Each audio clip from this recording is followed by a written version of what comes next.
Bismillahirrahmanirrahim. Assalamualaikum warahmatullahi wabarakatuh. Selamat malam. Bertemu lagi kita dalam kelas yang seterusnya, iaitu untuk bahagian transformer pula. Untuk bahagian transformer pula. Alright. So now, transformer yang ditunjukkan dalam gambar ni adalah bukan transformer yang kita nak bincang hari ini. Sebab transformer yang kita nak bincangkan ini adalah transformer yang kita tengok dalam drama, dalam movie. Okay, but it's not this transformer yang kita nak bincangkan. So, apa itu transformer yang kita nak bincangkan? Kita nak bincangkan berkenaan dengan transformer yang ini. Ini saya rasa saya kena masuk kelas anime katanya. Oh, nak belajar pasal transformer. Bukan anime, transformer punya ni lah kan. Movie tu nak kena belajar. Tapi sekarang saya cerita pasal transformer electric itu step up, step down apa semua lah. Okay, so now let's go. So dalam hasil pembelajaran kita pada hari ini, kita akan dapat untuk menghuraikan tiga perkara penting. Yang pertama, kita menghuraikan struktur dan prinsip kerja suatu transformer ringkas. Yang kedua, membanding dan membezakan transformer injak naik dan injak turun. Okay, injak turun. Dan menyatakan bahawa VP over VS bersama dengan NP over NS untuk transformer unggul. Nanti kita akan tengok apa benda transformer unggul dan apa benda transformer tak unggul. Actually transformer unggul ni dia tak berapa boleh kata logik lah, sebab transformer unggul ni adalah satu keadaan, nama pun awak dah belajar dah, keadaan unggul ni adalah satu keadaan di mana keadaannya adalah tiada condition atau tiada keadaan yang membolehkan untuk mengubah hasil daripada sesuatu mesin itu yang boleh diberikan oleh satu mesin itu. So macam contoh dalam kes takal ataupun dalam kes tuas. Dalam kes takal, kita assume takal kita licin, padahal kan of course mesti akan ada geseran. Begitu juga dengan tuas, kita assume kita punya fulcrum tu adalah licin juga, tetapi sama juga keadaannya, ada geseran, jadi akan ada some sort of disturbances ataupun gangguan kepada hasil kita punya daya ataupun kita punya daya angkat untuk apa-apa benda yang kita buat tu. Sama juga untuk transformer, elektrik yang terhasil tu juga akan ada yang hilang di sana sini. Okay, so sebab tu kita ada kes transformer unggul dan transformer tak unggul. Transformer unggul ni cuma untuk memudahkan keadaan, tetapi pada keadaan yang biasa transformer adalah tidak unggul. Okay. So, apa itu transformer? So, transformer adalah suatu alat ataupun suatu device yang berfungsi untuk meningkatkan atau menurunkan arus ulang alik supaya sesuai dengan kegunaan khusus seperti rumah ataupun kilang. Okey. Sebagai contoh, dari pemindahan elektrik, pemindahan sistem elektrik, apabila elektrik dijana kuasa, kita jana kuasa hidroelektrik, jana kuasa arang batu dan seumpamanya, kebiasaannya jana kuasa tersebut akan menjana voltan sebanyak 33 kV. Dan 33 kV ni agak tinggi untuk penggunaan di rumah maupun kilang. So, kilang kecil lah maksud saya. So, transformer datang masuk memainkan peranan untuk menurunkan voltan-voltan ini supaya sesuai dengan penggunaan-penggunaan khusus seperti di rumah dan di kilang-kilang kecil. Okay. Now, sebab kita tahu voltan peralatan di rumah adalah 240 volt dan di kilang kecil voltannya adalah 415 volt. So, ada mekanisme macam mana kita nak turunkan daripada 33 kV kepada 240 volt. Dan jikalau ada keperluan, kalau perlu dinaikkan benda ni daripada 33 mungkin menjadi 150, pun ada mekanismenya. Okey, jadi kita akan lihat macam mana mekanisme untuk menaik atau menurunkan voltan ni tadi. So kita ada dua jenis transformer, iaitu injak naik dan injak turun. Injak naik fungsi dia adalah untuk menaikkan voltan, increase the voltage. And injak turun, fungsi dia adalah untuk menurunkan voltan. Contoh daripada 3 kV menjadi 240 volt atau 400 volt. Ini adalah injak turun lah, dia nak turunkan. Okay. Kalau 30 volt nak pergi kepada 150 volt, itu adalah injak naik. Okey. Dan perkara yang penting di sini adalah transformer hanya untuk arus ulang alik sahaja. Ada reason dia kenapa? Nanti saya akan explain kenapa untuk arus ulang alik sahaja. Saya tengok dulu kalau ada kat belakang ni. Okey. Daripada rajah ni saya akan explain dulu. Okey. So, apa struktur dan prinsip kerja transformer? Okey, so apabila arus ulang alik melalui gegelung dawai prima, medan magnet yang mempunyai flux magnet yang berubah secara ulang alik terhasil di sekeliling teras besi lembut. Perubahan flux magnet di dalam gegelung sekunder menghasilkan daya gerak elektrik ulang alik padanya. Nilai daya gerak elektrik yang terhasil bergantung kepada nilai lilitan gegelung sekunder, iaitu dinyatakan dalam hukum Faraday, semakin banyak lilitan semakin tinggi daya gerak elektrik. Okey, now kita akan tengok macam ni. Okey, arus, okey, ni input. Input masuklah. Okey, so kita ada input, arus input yang masuk pada input arus ulang alik ini. Okey, so input tadi, arus tadi akan lalu pada gegelung ni. Arus akan lalu pada gegelung ni. Bila arus lalu pada gegelung ini, maka kita dah belajar apabila ada arus dalam suatu gegelung, apa yang akan terhasil? Betul, medan magnet. Okey. Medan magnet akan terhasil di sini. Okey, magnet terhasil di sini. Okey. So medan magnet terhasil di sini, maka terhasillah elektromagnet di sini. Terhasil elektromagnet di sini. Bila terhasil elektromagnet di sini, dia akan menyebabkan teras besi lembut berlamina ni tadi akan menjadi magnet. So bila dia menjadi magnet, maka di sini juga macam kita masukkan keluarkan magnet pada gegelung solenoid tu juga akan menghasilkan arus pada gegelung output. So dia akan menghasilkan arus pada gegelung output, maka terhasillah arus output. Okay. So kenapa arus terus tidak boleh digunakan untuk transformer? Okey, sekarang ni untuk menghasilkan arus di gegelung output, gegelung ni tadi perlu ada perubahan flux magnet. Kita dah belajar dalam subtopik 3.2 di mana mesti ada perubahan flux magnet pada gegelung tersebut baru akan ada arus pada gegelung. Kalau tiada perubahan flux magnet, maka tiadalah arus yang akan terhasil. Okey, kalau kat sini kita masukkan arus terus, kita masukkan arus terus kat sini kan? Kita masukkan arus terus, apa yang terjadi? Betul, magnet akan terhasil. Tetapi magnet yang terhasil tu akan sama kekutubannya. Sama kekutubannya dan seolah-olah tidak bergerak. Okay, seolah-olah tidak bergerak. Of course lah, awak punya teras besi lembut ni kan statik. Bukannya awak nak tarik naik turun. Kalau tarik naik turun, then betul lah dia bergerak, tapi sekarang dia tak bergerak. So, bila dia tak bergerak, macam mana nak menghasilkan arus pada arus output ni? Di situlah arus ulang alik memainkan peranan. Apabila arus ulang alik berubah-ubah arah, maka kekutubannya sekejap utara, sekejap selatan, sekejap utara, sekejap selatan.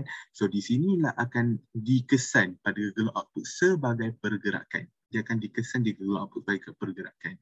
So bila dia dikesan pada gegelung output sebagai pergerakan, maka akan ada arus yang akan terhasil pada gegelung output dan akan menghasilkan output arus ulang alik pada output lah. Sebab itu input haruslah arus ulang alik, sebab bila arah arus berubah, maka medan magnet berubah. Bila medan magnet berubah, pada gegelung output akan dikesan sebagai perubahan arah medan magnet. So bila berubah sekejap utara, sekejap selatan, sekejap utara, sekejap selatan, maka seolah-olah ada pergerakan. Bila seolah-olah ada pergerakan, barulah ada arus pada output tadi, maka barulah ada output pada barulah ada arus pada output. Kalau kita gunakan arus terus, medan magnetnya akan sama dan seolah-olah tiada pergerakan pada gegelung output. Dan apabila tiada pergerakan pada gegelung output, maka tiadalah arus pada output. So bila tiada arus, tiadalah arus yang terhasil pada transformer tersebut dan transformer tersebut tidak berfungsi. Okey. So ini saya cerita. Dan bilangan gegelung akan mempengaruhi daya gerak elektrik yang terhasil. Sama ada siapa banyak, siapa sikit, itu yang akan menentukan transformer tersebut injak turun ataupun injak naik. Okay. So, sebab kita dah tahu bila lilitan banyak, daya gerak elektrik akan tinggi. Okay. So, lilitan sedikit, daya gerak elektrik akan rendah. Okay. So, ini saya dah explain tadi. Okay. Next. Jenis transformer injak naik. Meningkatkan DGE ulang-alik. Okay. So, kita tengok input ni bilangan gegelong dia sikit. Output bilangan gegelongnya banyak. So ini adalah transformer injak naik. Kenapa? Sebab voltan di sini rendah. Voltan di sini rendah dan voltan di sini tinggi. Maka menggunakan transformer ini tadi, voltan yang rendah ditingkatkan menjadi voltan yang tinggi. Maka bila rendah jadi tinggi, rendah becoming tinggi, maka injak naik lah. Naik atas. Betul tak? Macam tu. Okay. So begitu juga untuk injak turun. Injak turun bila bilangan gegelong input tinggi dan bilangan gegelong output rendah, maka bermaksud daripada voltan tinggi pergi ke rendah,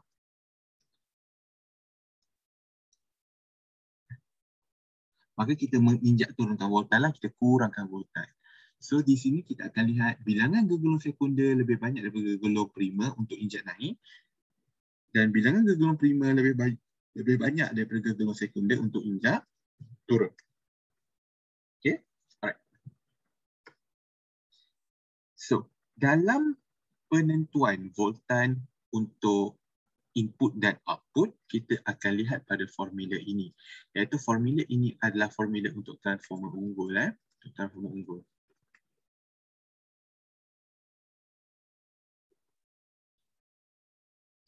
Okay, untuk transformer unggul. Okay, so VP over VS, P stands for primary ataupun voltan masuk. VS adalah voltan secondary ataupun voltan keluar. NP adalah bilangan gegelong pada primer ataupun input, dan NS adalah bilangan gegelong pada sekunder ataupun output. Okay, so ada kat sini lah. Okay. Alright, so bilangan lilitan pada gegelong primer dan gegelong sekunder adalah 200 dan 60 masing-masing. So primer 200, ini adalah NP, dan 60 adalah NS. Okay, so dia kata apakah jenis transformer di atas?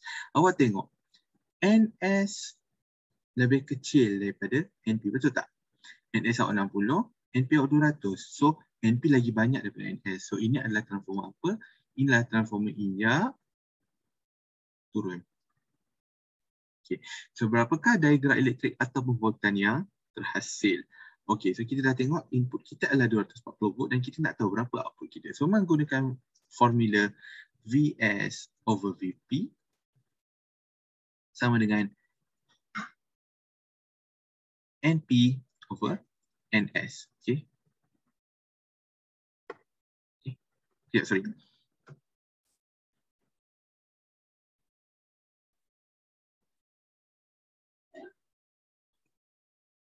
Right. So VS over VP sama dengan NS over NP. So kita masukkan VS kita tahu berapa, VP kita 240 sama dengan NS kita adalah 60 dan NP kita adalah 200. So bawa ke sana jadilah 60 per 200 didarabkan dengan 240. Okay. So di sini 5, 6, so 12 dan 6, so 72 volt. Okay. Alright. So, kuasa dan arus dalam sebuah transformer. Bagi transformer yang unggul iaitu kecekapan 100%, bermakna kuasa yang kita masukkan adalah sama dengan kuasa yang keluar. So, bila kita cakap faham unggul ni adalah kecekapan dia 100%. Bermakna kuasa yang awak masukkan pada gegelong primer akan keluar dengan kadar yang sama pada gegelong sekunder. So, apabila kita masukkan di situ, P input sama dengan P output, samalah dengan IV input sama dengan IV output. Begitulah akan jadi IPVP sama dengan ISVS.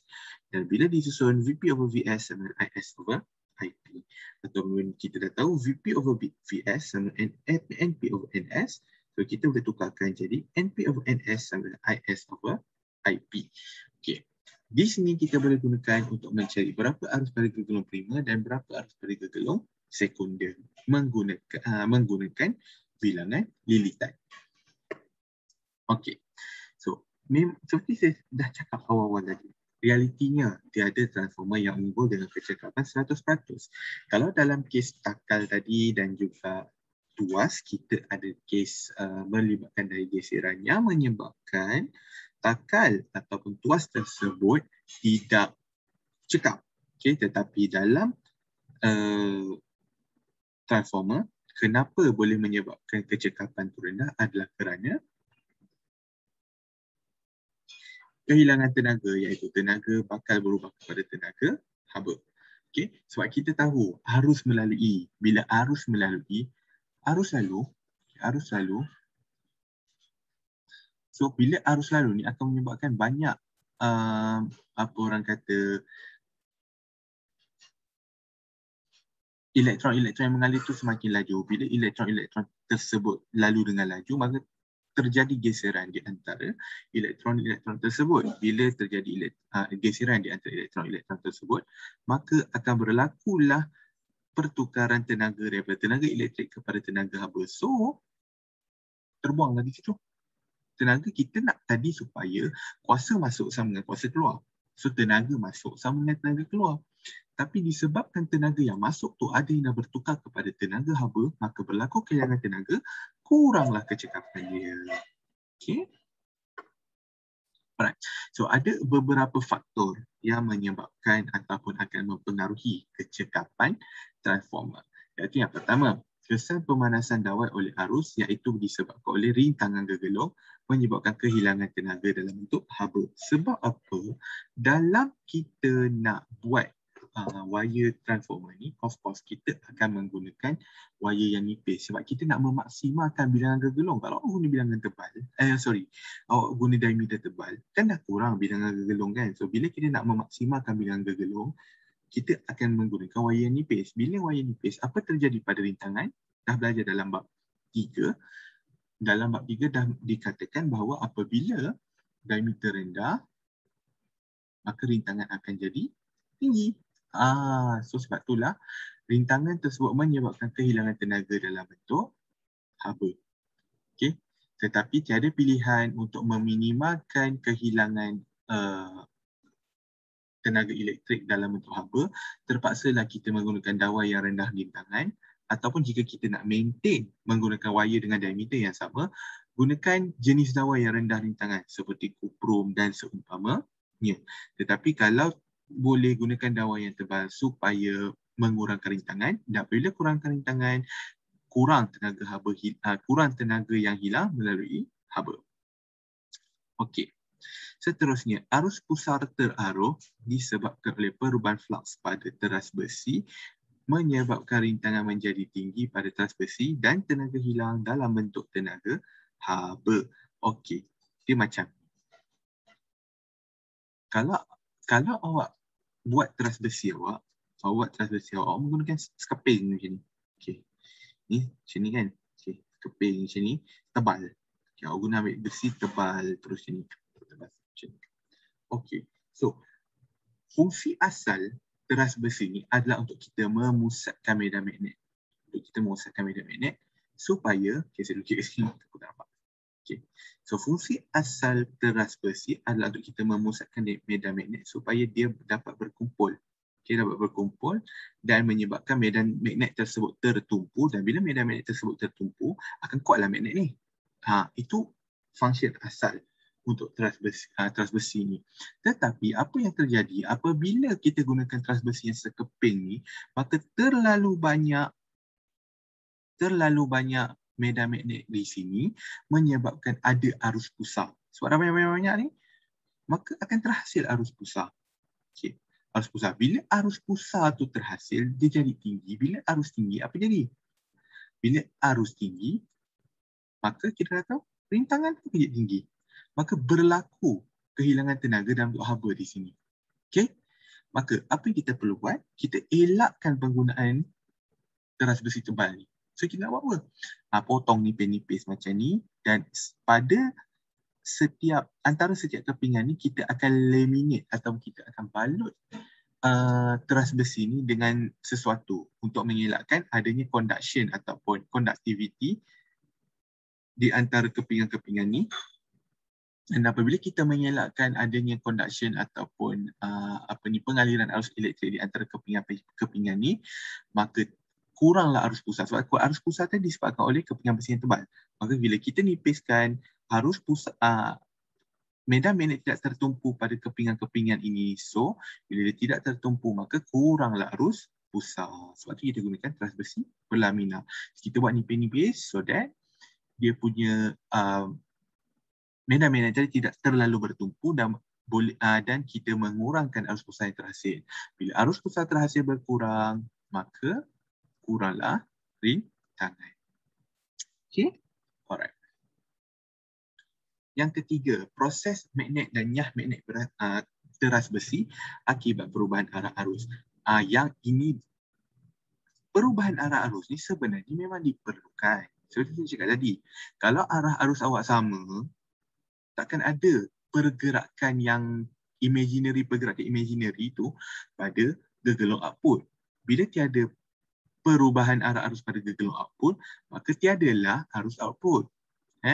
Perubahan arah arus ni diperlukan. Tetapi permasalahannya ialah apabila pemagnetan dan nyah magnet yang disebabkan oleh perubahan arah arus ni terjadi terlalu kerap, of course arus balik kan mesti akan jadi dengan frekuensi 50 Hz, sebab kita punya frekuensi sumber elektrik kita di Malaysia adalah 50 Hz. So 50 kali perubahan arah arus dalam masa sesaat.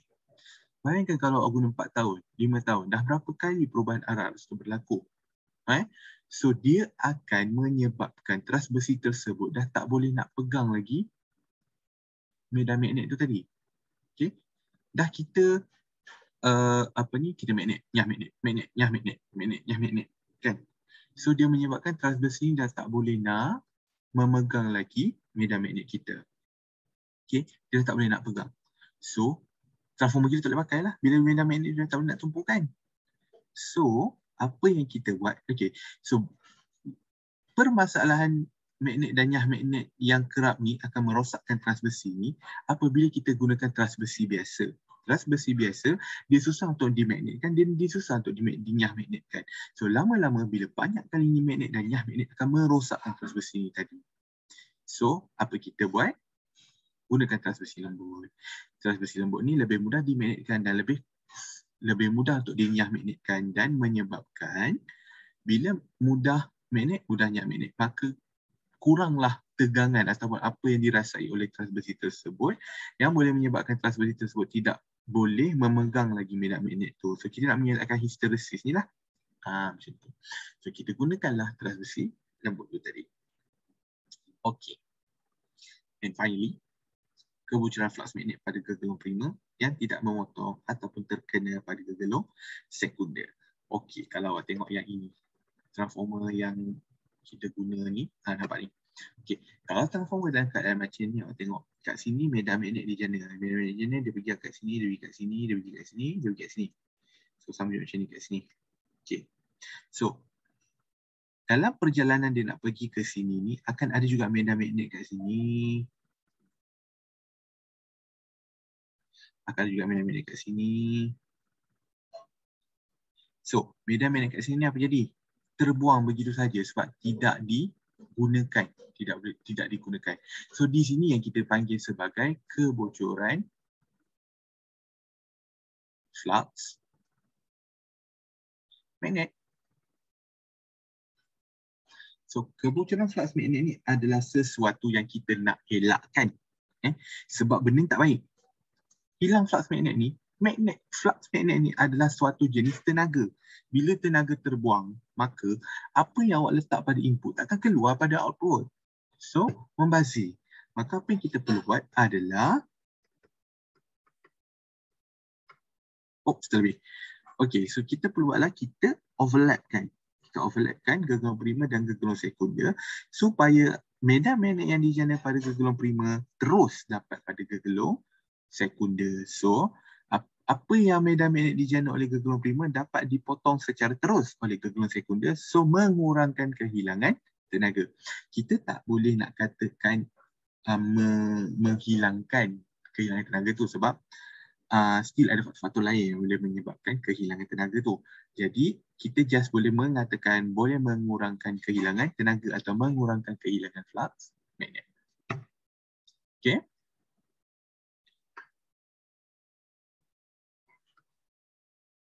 Okay. So, let's see something. So, ujian tak menunjukkan. Okey, rancangan di atas menunjukkan litar sebuah transform injek naik yang outputnya disambung dengan sebuah motor berkuasa tinggi.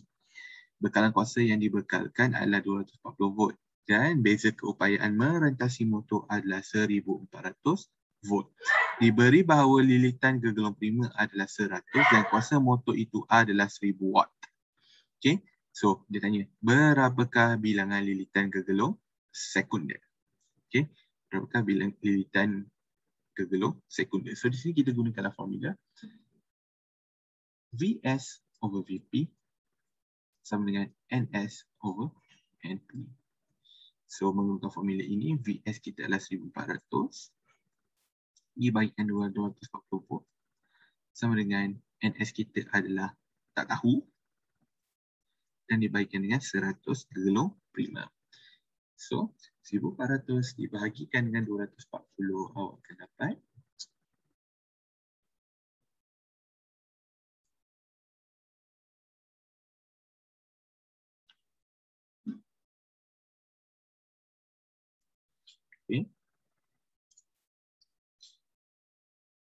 5.83. Sekejap, kita balik je.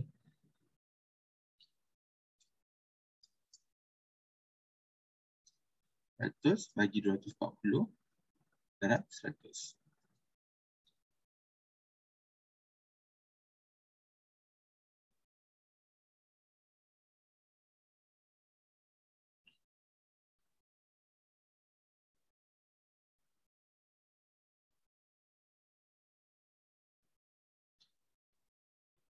So lebih kurang 500 NF sama dengan 583. Okey. Okey, so diberi bahawa bilangan, okey, kuasa motor tersebut adalah 1000 watt. Okey. Jika kecekapan motor itu adalah 60%, hitung arus yang mengalir dalam gegelung prima. So kita dah tahu bahawa kecekapan punya formula adalah PS dibagikan dengan PP darab dengan 100.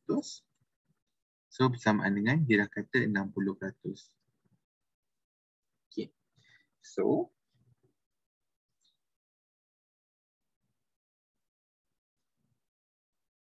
PS over PP sama dengan 0.6. So PS kita adalah 1000 watt dibagikan dengan PP sama dengan 0.6. So PP awak sama dengan 1000 watt dibahagikan dengan 0.6. So you will get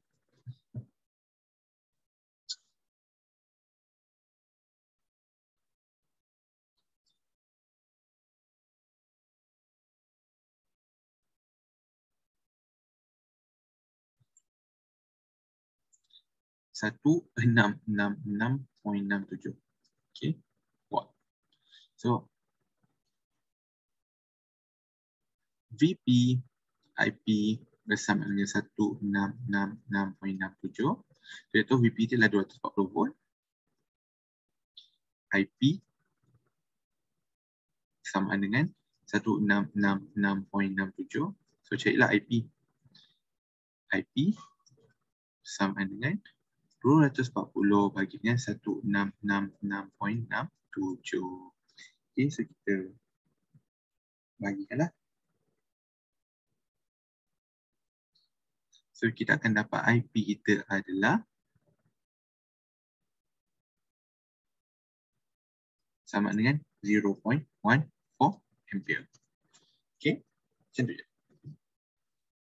So ini sahaja untuk transformer yang kita dah belajar pada hari ini. So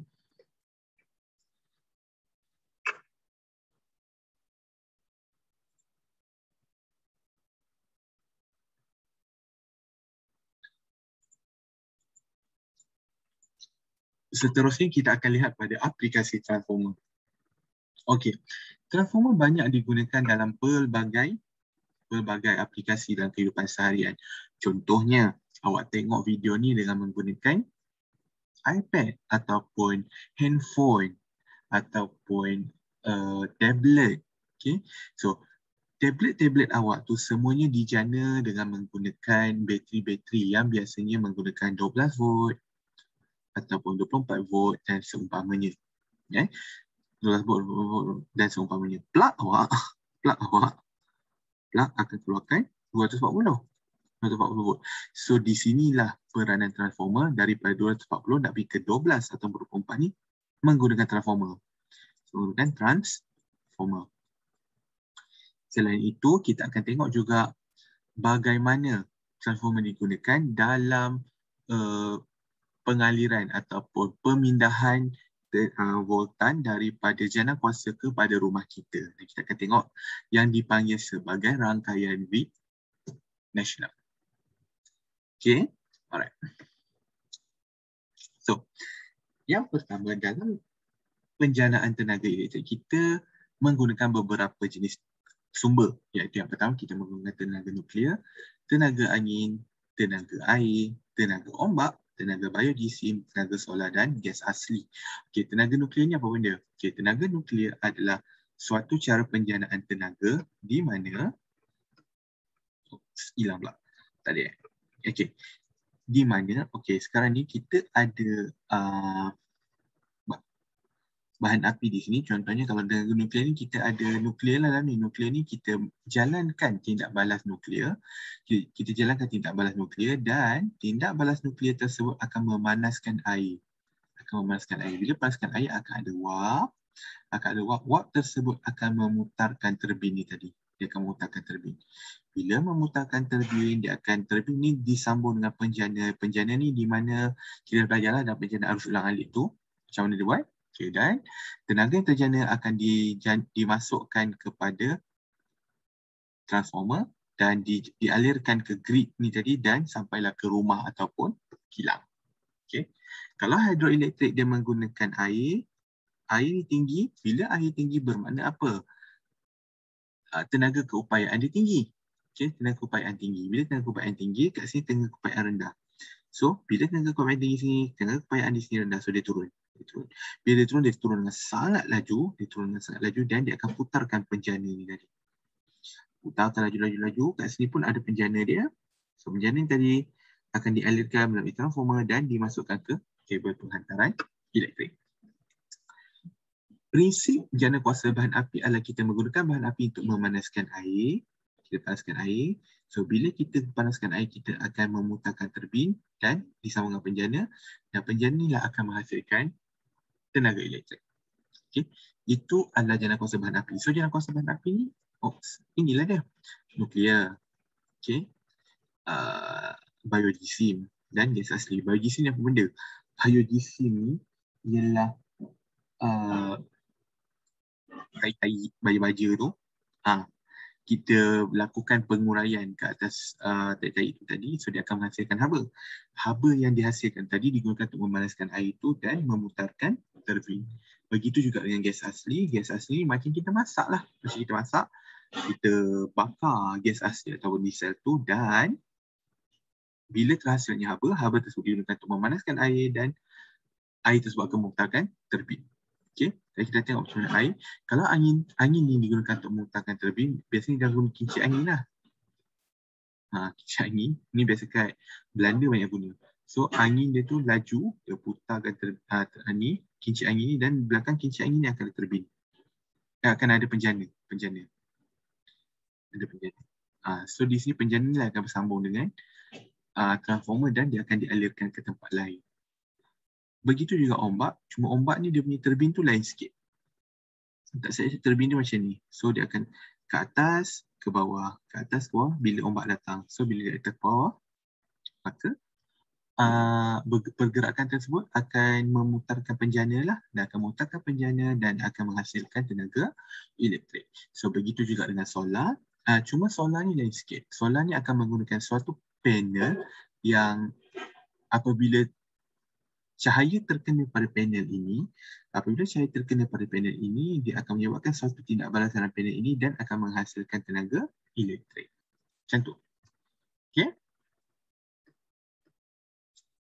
Okay. So ini adalah cara penghantaran tenaga elektrik dari rumah ke kediaman. So kita ada stesen jana kuasa. Daripada stesen jana kuasa, tenaga elektrik yang dihasilkan akan masuk ke satu pencawang setelah stesen jana kuasa. Dan dalam pencawang ini akan ada transformer injak naik, dan transformer injak naik, dia akan naik. Kemudian akan lalu pada kabel voltan tinggi ni tadi, dan apabila sampai ke tempat yang kita nak gunakan, dia akan turunkan voltan tersebut dengan menggunakan transformer injak turun, dan akan pergilah kepada kilang ke apa ke kan, kilang dan seumpamanya. Dan daripada situ juga diturunkan sekali lagi dan dialirkan ke kediaman. Okey, kita tengok lagi. Okey. So, kenapa kat sini daripada stesen jana kuasa dah elok, tiba-tiba kita nak kena injakkan naik dia. Okey, kenapa kena injak naik ni? Okey. So, kita nak kena injak naik adalah kerana apabila voltan tinggi, arus akan jadi rendah. Okey, sebab power ataupun kuasa yang dijana formula P sama dengan VI. Okey, P sama dengan VI. So, bila P sama dengan VI, okey, kuasa yang dijana adalah sekian. Kita nak memastikan kuasa yang ditransfer daripada jana kuasa ke pencawang yang dekat dengan rumah ataupun kilang tu menerima kuasa yang sama. Bila dia menerima kuasa yang sama, maka kita nak memastikan penerimaan kuasa yang sama tu, kita kena cari cara. Apa cara dia? Adalah dengan merendahkan arus. Sebab kita dah tahu, apabila arus naik, rintangan akan naik. Bila rintangan naik, berlakulah kehilangan tenaga melalui haba. Itu kita tak nak. Itu kita tak nak. Maka, apa yang kita boleh buat? Rendahkan arus. Bila kita rendahkan arus untuk maintain kuasa yang sama, untuk kita rendahkan arus, maka kita kena naikkan voltan lah. Naikkan voltan. Sebab tu bila kita naikkan voltan, maka kuranglah arus yang dihasilkan, dan bila kurangnya arus dihasilkan, kuranglah rintangan yang dihasilkan. Bila kurangnya rintangan yang dihasilkan, maka haba pun kurang. So, kuranglah kehilangan tenaga. So, kehilangan kuasa dapat dikurangkanlah di situ. Okay? Itu cara yang pertama, menggunakan voltan yang tinggi. Cara yang kedua adalah menggunakan kabel kopul yang tebal. Sebab tu awak pergi tengok dekat tiang-tiang elektrik yang tinggi-tinggi tu, awak akan tengok wire dia adalah sangat-sangat tebal. Sangat-sangat tebal. So, bila sangat-sangat tebal, kenapa? Berat tau wire tu. So, kenapa? Kita dah belajar bila diameter tinggi, rintangan akan jadi rendah. So, dapatlah menggunakan haba dan mengurangkan rintangan. Okay? So, ini adalah sistem rangkaian grid nasional di mana cara pemindahan tenaga elektrik daripada stesen jana kuasa ke rumah awak atau kilang-kilang lah. Kita tengok dulu. Daripada stesen jana kuasa, voltan dihasilkan adalah 25 kV. Daripada situ akan dilalukan pada transformer injek naik dan menghasilkan 132 kV. So, dialirkan ke yang tiang-tiang elektrik yang tinggi tu. Yang awak nampak tepi jalan tu kan. So, daripada tiang-tiang elektrik yang tinggi ni, dan dia masuk ke pencawang dan ada transformer injek turun di situ. Bila transformer injek turun di situ, dilalukan pada kabel 33 kV ni untuk industri berat. Macam kereta, macam industri Nestle makanan awak tu kan. Okay, next. Daripada 33 kV dilalukan juga kepada transformer injek turun, diturunkan untuk 25 kV. Untuk apa? Untuk kereta api yang komuter tu lah. Itu menggunakan elektrik tau, jangan tak tahu. Okay. Next, daripada 33 kV yang sama juga dimasukkan pada transformer injek turun dan diturunkan kepada 11 kV untuk industri kecil. Macam kerepek ke apa-apa ke. Okay. Dan daripada 30 kV juga akan diturunkan ke, sepatutnya sebelum 240 volt ni ada yang 415 volt. 415 volt ni untuk kegunaan pejabat, sekolah, rumah-rumah besar, tu guna 415 volt. Dan baru dia akan diturunkan kepada 240 volt di mana digunakan untuk kediaman-kediaman kecil.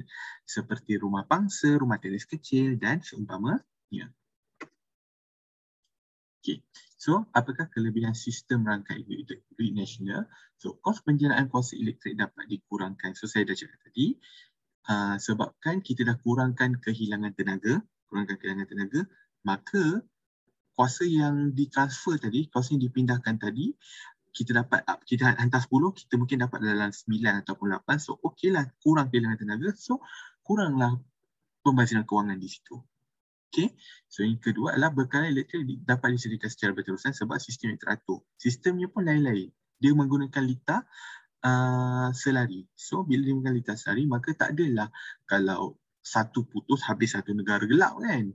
Satu putus semua negara gelap. So, sebab sistem kita teratur menggunakan sistem litar selari, maka bekalan elektrik dapat disediakan secara berterusan.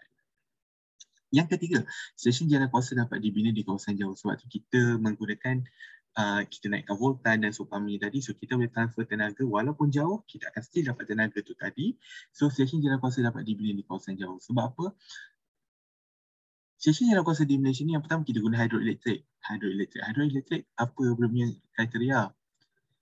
Kriteria dia kawasan kena luas. Okay, kawasan kena luas. So bila kawasan kena luas, takkan nak bina sebelah rumah orang.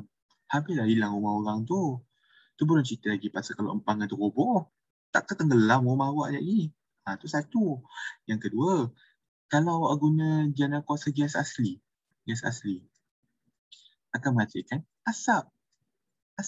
Nak ke awak duduk sebelah jana kuasa, lepas tu tiap-tiap hari buang asap? Stres kan? So kita nak elakkan pencemaran. So kita bina jauh daripada penduduk. Okay. So penjanaan kuasa elektrik dapat dikawal dan dilaraskan menurut keperluan. Sebab itulah tadi kita ada pencawang-pencawang 11 kV, pencawang 409 volt, pencawang 240 volt. So setiap pencawang ni function dia adalah untuk melaraskan tenaga elektrik menurut keperluan. So sebab kita ada transformer tu tadi, maka kita dapatlah bagi tenaga elektrik yang sesuai untuk setiap jenis kegunaan. Okay. Alright, so itu sahaja berkenaan sistem rangkaian elektrik nasional. Dan seperti saya dah cakap tadi, antara kegunaan transformer adalah untuk charge handphone, charge laptop dan lain-lain perkara lah. So, voltan yang digunakan oleh device awak tu voltannya rendah, tetapi yang keluar daripada plug adalah 240 volt. So, dia menggunakan apa untuk turunkan tu? Menggunakan transformer. Macam tu. Okay. So, itulah aplikasi kepada transformer. Dan itu sahaja untuk topik elektromagnet, dan kita akan bertemu lagi dalam topik-topik yang seterusnya. So, sekian daripada saya. Terima kasih.